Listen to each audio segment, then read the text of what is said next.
Now, look, to something a little out of left field. Tomorrow, the Therapeutic Goods Administration are going to hand down draft guidelines on this issue of vaping. This, of course, meets with a very divided response, but it is expected the federal coalition will classify vaping as a drug of abuse. It'll be illegal without a script, and that possession will be prosecuted, banned as a dangerous poison.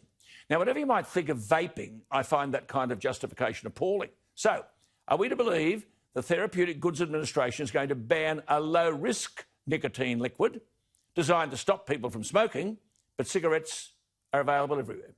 My understanding is there's no country that requires a prescription for nicotine liquid for vaping. The loser in this is the vaper, who will return to being a smoker. The winner is the government, which makes far more money from smokers than tobacco companies, about $17 billion a year. We have the dearest cigarettes in the world. I understand the National Party MP for Upper Hunter in New South Wales, Michael Johnson, is now seeking to have legislation drafted to take nicotine liquid off the poisons list in New South Wales for the purpose of e-cigarettes. The highly intelligent former frontbencher in the Morrison government, Matt Canavan, is leading a charge to overturn the federal government's ban on e-cigarettes and nicotine vaping refills. And Matt Canavan and his fellow Queensland MP, George Christensen, have created a petition website to encourage people to protest against a ban on imported nicotine-based vaping products. I understand nearly 60,000 people signed the petition in 24 hours. This was back in June.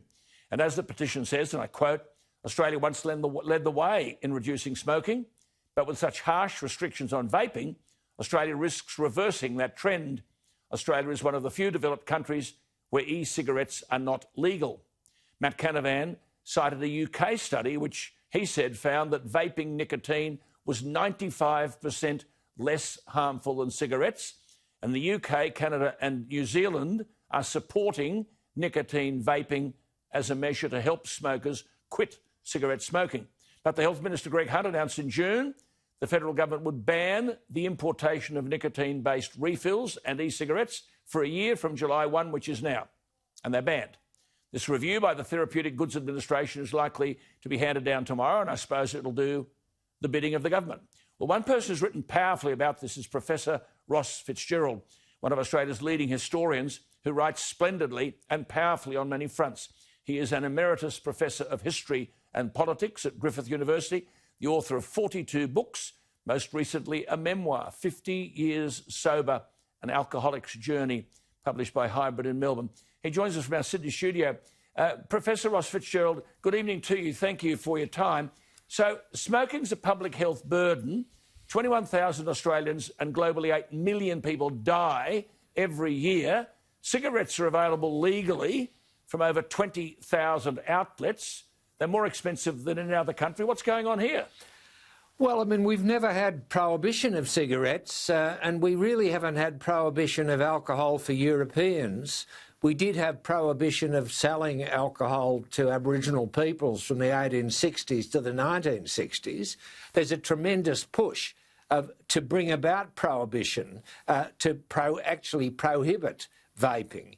Whereas the evidence strongly suggests that actually, up to now, the most successful way of people stopping smoking cigarettes is vaping. Yeah. I mean, and I'm also informed, Alan, I was informed this afternoon that the Federal Liberal Party, a majority of members support vaping. Yes. The ALP don't, but that's been my information. See, no one is saying vaping is harmless. The issue is here, there's compelling evidence that it's less risky than smoking. It is the most popular and effective aid for quitting smoking. Why would government policy make it hard to switch from cigarettes to lower-risk vaping? Well, I think that the health minister, who is virulently anti-vaping, I think he's been misled and misinformed, because vaping is considerably less harmless. And why should we sort of move along the path of prohibition when there's clear evidence that vaping is much less harmful than cigarettes and helps a lot of people stop smoking? Well, that's the point, isn't it? That's the point. When vaping, I was looking at statistics last night. When vaping increases, smoking decreases. That's right. When vaping is restricted, smoking increases. That's absolutely right. And you see, the prohibitionists argue that young people will start off vaping and then lead on to smoking cigarettes. The evidence is quite the opposite, that when people start vaping, they don't move on to smoking cigarettes. And we're the only Western democracy, only Australia, who is hostile to vaping. That's right. I mean, all parties on August 4, I think, all political parties in New Zealand backed a bill legalising vaping.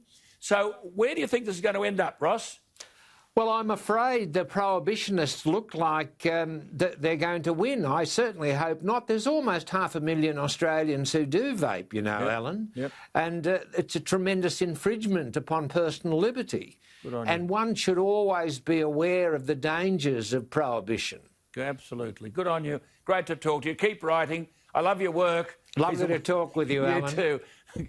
There you are. Bye-bye. Professor Ross Fitzgerald. I'll tell you what, a remarkable Australian.